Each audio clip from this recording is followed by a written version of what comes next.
Good morning, everyone. On this Thursday, June 9th, we are continuing our reading in 1 Kings, and we're in 1 Kings chapter 18, verses 41 through 46.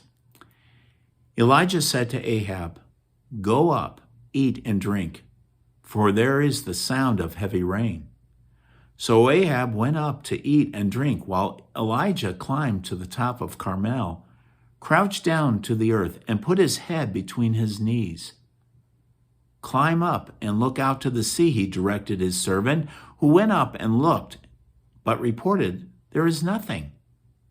7 times he said, "Go look again."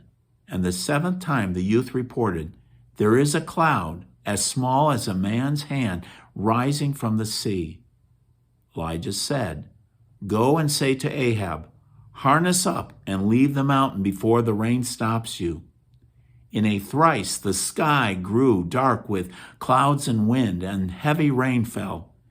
Ahab mounted his chariot and made for Jezreel.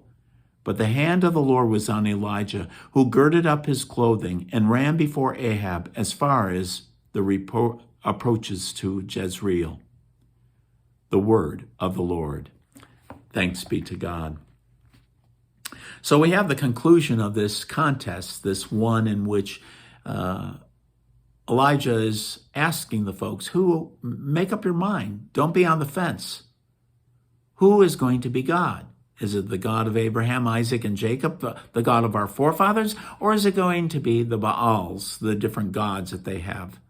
And in a dramatic way, it was resoundingly the God of Abraham, Isaac, and Jacob.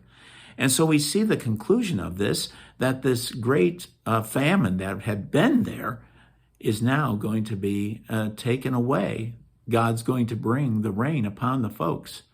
And it ends with Elijah going before Ahab, which was common. This was a common practice amongst the different nations around there. He would go before the royal palace in Jezreel and announce the great news. The news that the God of Abraham and Isaac had wrought the victory and was bringing much needed rain, which the folks wanted. As a conclusion, I thought it would be nice if you could watch a video from this delightful couple. It was done several years ago. They have now much more sophisticated than this, but this was early on in their time. And they go up to Mount Carmel, and they kind of give you a perspective of it. And it was done on Mother's Day, so they get a little special at the end from Mother's Day. I might also add that up there in this place, this site where they were at, there is a well that some claim was there at the time of Elijah.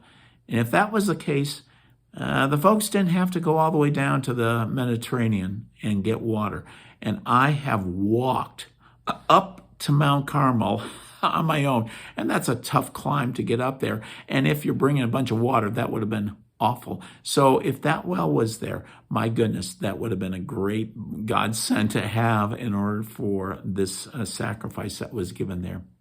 Stay safe, folks, and hopefully you have a blessed day today. Bye for now.